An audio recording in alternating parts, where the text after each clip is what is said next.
Hi guys! For today's video ay magluluto naman ako ngayon ng ginataang isda. Yan ang aking ingredients. Lalagyan ko siyang kalabasa, bell pepper, sitaw.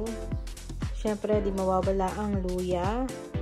Sili, gusto ko yung maanghang. Yung sobrang anghang sa ginataan. Sibuyas at yung tulingan. Patis at siyempre yung coconut milk. And paminta. Yan guys, magluluto na ako. Ayan, nagisa ko na yung luya. Konting mantika lang yung nilagay ko guys.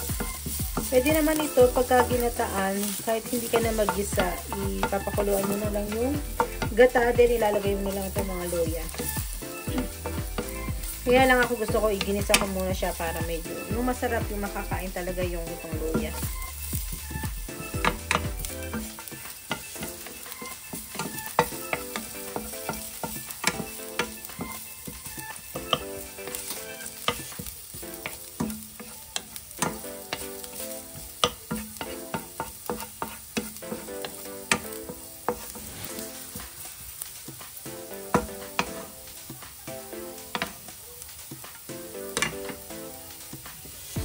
Nilalagay ko na itong sibuyas.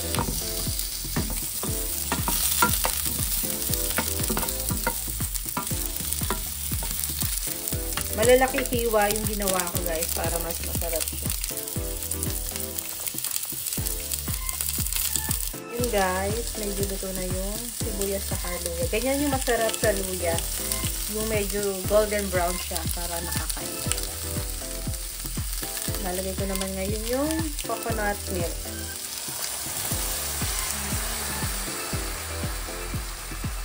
Kalahati muna guys. Kalahati muna. Papakuluan ko siya. Then mamaya ulit yung iba.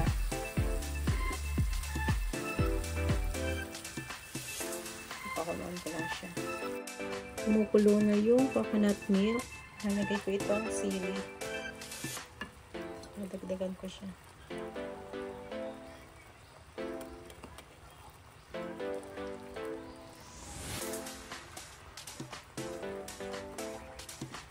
Sili lalagay ko. Then, lalagyan ko ng paminta.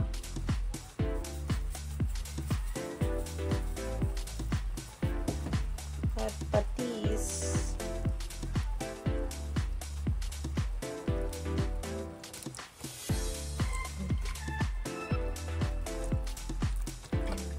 Mas mamaya ulit magdadagdag na lang ulit ako kung matabang siya.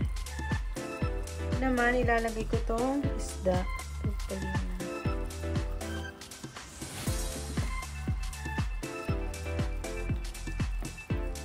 Sarap nito guys. Sarap to, may pechay din. Kaya wala akong pechay. Ilalagay ko ito.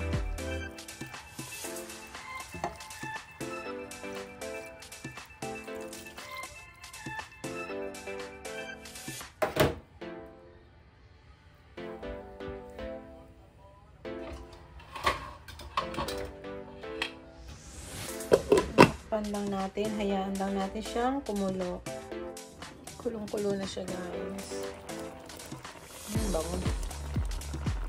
Ngayon naman, ilalagay ko itong kalabasa.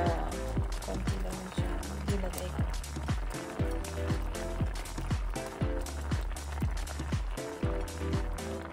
At yung bell pepper.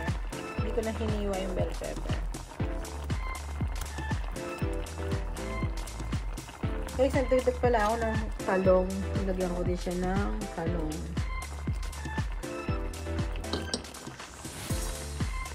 Ilagay ko na din ito sa talong. Sabay-sabay ko na siya ilagay.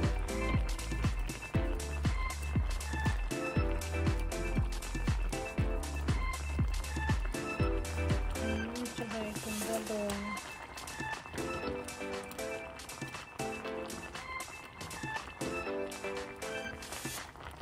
Ayan, tatakpan ko siya ulit. Ayan. Pagkaluto ng mga gulay, titikman natin mamaya. Ayan, tulong-tulo na siya. Ayan, luto na yung mga gulay na nag-moist na ang aking cellphone. Titikman ko siya guys kung tama yung lasa.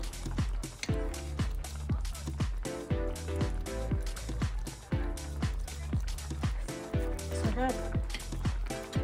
Lalagyan ko pa siya ng konti. Asin na lang. Asin na lang ang ilalagay ko.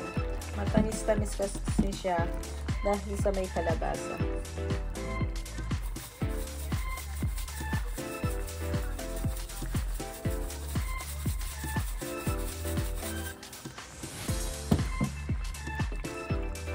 Ang sarap yung lasa niya kaya lang medyo matabang lang. Matamis-tamis dahil sa malaking kalabasa. Hindi siya ganun kaanghang guys kasi hindi ko pa piniga yung mga sili. Namaya pipigain ko siya. Papalasahin ko lang yung asin. Then luto na ang ginataang tulingan. Kaya ko lang siyang kumulo pa at maglasa yung asin. Yan guys, kuntulo na siya. Luto na. Medyo nadudurog na yung kalabasa. Bibigyan ko na siya. Kasi nagdagdag ako ng patis kayo. Asin. Ang sarap. Sarap guys. Ayan, lutong-luto na ang ginataang tulingan with kalabasa, talong, and sitaw. Thank you guys for watching. Let's eat. Ang sarap nito guys. Bye.